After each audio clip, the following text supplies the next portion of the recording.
এই বাংলাদেশটাতে সুন্দর একটা মানচিত্র রয়েছে এবং রয়েছে সুন্দর একটা পতাকা। এই দেশে হাজার কোটি টাকা পাচার করে বিদেশে চলে গেলে তাদের বিচার হয় না, অথচ কিস্তির টাকা না দেওয়ার কারণে তার হাঁস নিয়ে আসা হয়।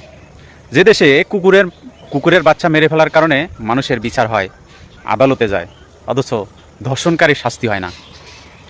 এদেশে কি বলবো, বলার মতো অনেক কিছু আছে, কিন্তু স্কুল কলেজ মাদ্রাসায় বাংলাদেশের সুন্দর একটা পতাকা আছে, সেই পতাকাটা পথ পথ করে উঠতে থাকে, কিন্তু এই দেশে যারাই রাজনীতি করতে আসে এই দেশটাকে লুটপাট করে খায়। কারণ এই 54, 55, 56 বছরে এই দেশে যা হওয়ার কথা ছিল তা কিছুই হয় নাই। বাংলাদেশের মানুষ কত পরিমাণ পরিশ্রমী সেটা যদি আপনি দেখতে চান তাহলে গ্রামে যান, দেখেন কৃষকরা কীরকম পরিশ্রম করে। একজন কৃষক তার ন্যায্য মূল্য পায় না। সুন্দর পতাকা আছে, সুন্দর মানচিত্র আছে, নাই কি দেশপ্রেম? এই দেশের মানুষের দেশপ্রেম নাই। এখানে যারাই আসে, এখানে হয়তো আমার কথা শুনলে অনেকেরই জ্বলবে, ভাই আপনার জ্বললে আমার কিচ্ছু করার নাই। আপনার যদি জ্বলে আমার কিচ্ছু করার নাই। এই দেশটাকে আজকে 53, 54 বছরে এই দেশ স্বাধীন হওয়ার পরের থেকেই এখন পর্যন্ত শুধু দেশটাকে লুট করা হয়েছে, হাজার হাজার কোটি টাকা লুটপাট করা হয়েছে। যদি টাকাটা দেশে থাকতো তাও বুঝতাম, সম্পূর্ণ টাকা পাচার করা হয়েছে। তো এই দেশে সুন্দর একটা মানচিত্র আছে, সুন্দর একটা পতাকা রয়েছে, যেটা স্কুল কলেজে সরকারি প্রতিষ্ঠানে সরকারি বেসরকারি প্রতিষ্ঠানে পথ পথ করে বাতাসে উঠতে থাকে। আমরা শুধু এটুকুই আমাদের দেশে আছে। যাক, সবশেষে আর যে কথাটা বলবো, এই যে উপদেষ্টা মণ্ডলী, ভাই তোমরা যদি রাজনীতিই করবা তাহলে তোমাদের উপদেষ্টা মণ্ডলীতে আসতে বলছিল কেটা? তোমরা না আসতা, অন্য কেউকে দিতা। এখন তোমাদের কি বলবো যে লোভে পড়ে গেছো। তা আমাদের দেশে রাজনীতি করে সব পেটের জন্য, দেশের জন্য নয়।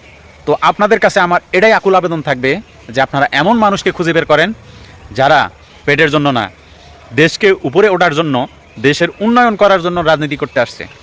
আমরা বাঙালিরা ম্যাক্সিমাম মানুষের কথার জালে ভেসে যাই, কথার জালে মায়ায় পড়ে যাই। দেশের কি হবে, আমার কি হবে, ভবিষ্যৎ প্রজন্মের কি হবে সেগুলো চিন্তা করি না। শোনেন ভাই, আমার চিন্তা আমি করি না। আমার চিন্তা হলো আমাদের পরের প্রজন্ম যারা আসবে, আমাদের সন্তান যারা আসবে, তারা এই বাংলাদেশটাকে কতটুকু দেখতে পাবে, কতটুকু হবে, আমি চাই এটাই। আমি চাই তাদের উন্নত, আমার উন্নতির চিন্তা আমি করি না। তো প্রত্যেকটা ভাইয়ের কাছে আমার এরকম অনুরোধ থাকবে, এমন মানুষকে খুঁজে বের করে ভোট দেন যে মানুষ নিজের পেটের জন্য রাজনীতি করে না, রাজনীতি করে দেশের উন্নয়ন করার জন্য। এমন মানুষকে খুঁজে খুঁজে তাদেরকেই আপনারা ভোট দিবেন। তা না হলে ওই যে 55 বছর, 56, 57 বছর দেশ স্বাধীন হওয়ার পরেও সুন্দর একটা মানচিত্র পাইছি আর একটা পতাকা আছে যে এইভাবে পথ পথ করে উঠবে, আজীবন শুধু এটাই দেখবেন, দেশের কোনো উন্নয়ন দেখবেন না। তো সবাই ভালো থাকবেন। আমার ভিডিওটা যদি আপনার অবশ্যই ভালো লেগে থাকে, লাইক কমেন্ট শেয়ার করতে ভুলবেন না।